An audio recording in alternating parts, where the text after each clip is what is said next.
आले बघा घरी उचले तर मस्त असं वानवळा दिलाय मालकिनीने. हो का, दिसलं का?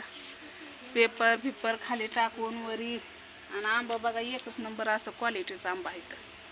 ही देशी आंबा आहे आणि घरचा आंबा आहे. झाड आणि कलम ते म्हणतात ना, नर्सरीमधनं झाडं आणलेली ती त्या झाडाचं नव्हं, ही उगवून आलेल्या झाडांचा आंबा आहे. बघू शकता, कुया खाऊन टाकलेले आहे. तर मला खाण्यापेक्षा का नाही वासच लय आवडतो. तर एवढा वानवळा दिलाय, 4-5 किलो आहेत, जास्त असतेला बहुतेक. आणि या आपला पसारा खायापुरती भांडी आणि त्यात लेफ्ट 2-3च लेफ्टात तेवढं भरलं या. आणि तिकडं असं साडी मालकीने दिलेली ती. हो का, आणि त्या पिशवी पडली. दीक्षा इकडे या.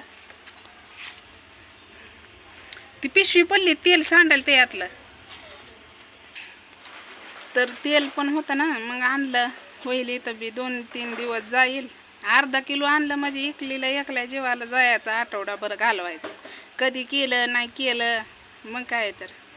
तर आले बघा घरी. बानूबाई बघा कशी बसली झोपली बघा घरात. दिसलं का? आता माझा आवाज ऐकूनच हसायला लागली, लईच हसायला लागली बानू. काय करायचं, जिथं मला जमतं जिथं माणसं नाही तिथं मी हेडेव काढते बरं का.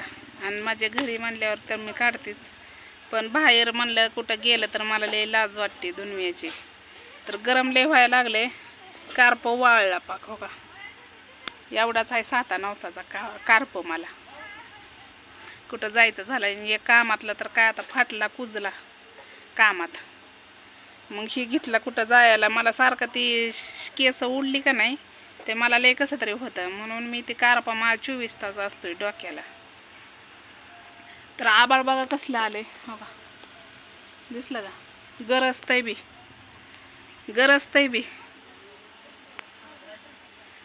बी काय करायचं. तर बानूबाई मस्त फॅनला खेळते या. तर आता आले गावाकडं. गाव ते गावच असतं, पण कष्ट करणं लोकांचं पैसे होतं. आपला नवीन बंगला बांधलेला लोकांचं देणं झालेलं फिटलं. जीव बिनगोरी. एक दिवस उपाशी माणूस घरात बसलं तरी काय नाही, पण घराचा निवारा असावा. ह्या घराचा अनुभव मला लय आलेला आहे. का माहिती आहे का?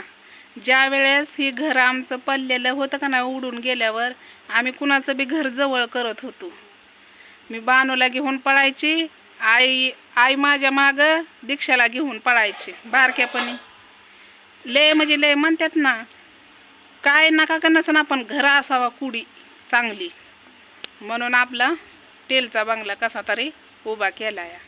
कसा तरी म्हणलं तरी खूपच सुंदर आहे. तुम्हाला पण चांगलंच आवडलेलं आहे. आपल्याला या बंगल्यासाठी बिन भरपूर जणांनी मदत केलेली आहे, त्यांचं खूप खूप धन्यवाद. तर आता ताण लागली मला, लय ताण लागली लय. आता इथलं पाणी जरा हे होईन, कारण इथलं जारचं जे फिल्टर होतं का ना व्यवस्थित होत नाही फिल्टर. आणि व्यवस्थित फिल्टर होत नाही, त्यामुळे ते पाणी वेगळं लागतंय जरा. आणि तिकडलं कसं एकदम असं फिल्टर जसं व्हायला पाहिजे तसं होते ते बाकीच्याकडले. पण इथलं म्हणते आता हा फिल्टरच आहे, पण थोडं फिल्टरसारखं लागतं ना. तर बाकीचं काय फक्त स्वच्छ पाणी असल्यासारखं वाटत आहे बघा, बाकी काय नाही. तर बघा पुन्हा एकदा आंबे ही पाठवल्यात. आता ताईला बोलवती, ताईला खाईन लेकरू ती बी. आता पोरगा बी येतंय का नाही कोणाच ठाऊक, तिच्यापाशी देईन त्या दादूला पण. खातेली लेकरं सगळी आहे का नाही. आपल्याच्याने जेवढं होतंय तेवढं करायचं बघा लेकरांसाठी, आहे की नाही. लेकरांची मला सगळ्यांची माई येते द्यायची लेकरांना. ती कल्ली बी लेकरं खातेली दोन्ही घरची, आहे का नाही. 2-2 का खाय ना, नाव तर आत्याचं नाही काढतेली की मेल्यावर आत्या, आहे का नाही. तर चला बानूबाईला जरा बोलते. बानूबाई उसाळ्या हाणायला लागली, मला कधी घेती. पण मी लय टाटून आली. त्या मालगाडी खालनं निघताना खानकिरणं लागला इथं डोक्याला माझ्या. मालगाडी वाकून यावं लागतं ना, ही पोती घेऊन टाकली पडेल. तर शेजारच्या पोराला बोलवलं, मग त्याने आणून टाकला पसारा, त्याला दिला 50 रुपये. धर बाबा म्हणलं गार खा काहीतरी. आता आपल्याच्याने जेवढं होतं आहे, आणि पोरं कोणचीच नाही ना म्हणत नाही ते आपल्याला कामाला, कोणच्या कामाला नडी पडते ती या. ऐन टायमाला बी मी फोन केला का नाही, अरे असं गाडी घेऊन हजर. आपण माणूसशी कमवली आणि इज्जत लय कमवली बघा माझ्या बापानी. बस याच्या पडायला काय नाही. अख्खी गावातली भाऊ भाऊ करूनच बोलतात माझ्या वल्ल्याला. तर आईच्या पण तोंडावर हसू आले आणि वल्ल्याच्या पण तोंडावर हसू आले, आणि बानूच्या पण, दीक्षेच्या पण. मी असल्यावर त्यांना करमतं. ताई बी म्हणते तू असल्यावरच करमतं. तर चला, हेड्या वावाला तर नक्कीच लाईक करा. आता तुम्हाला इथनं पुढं घरचंच हेडं बघायला भेटतील. उद्या परवा दिवशी जाईन बहिणीला बघायला. आज वाढदिवस आहे बोलवत होती, पण आज जाणं व्हायचं नाही कारण आबाळ आणि हे यायला लागले. तर चला, बाय.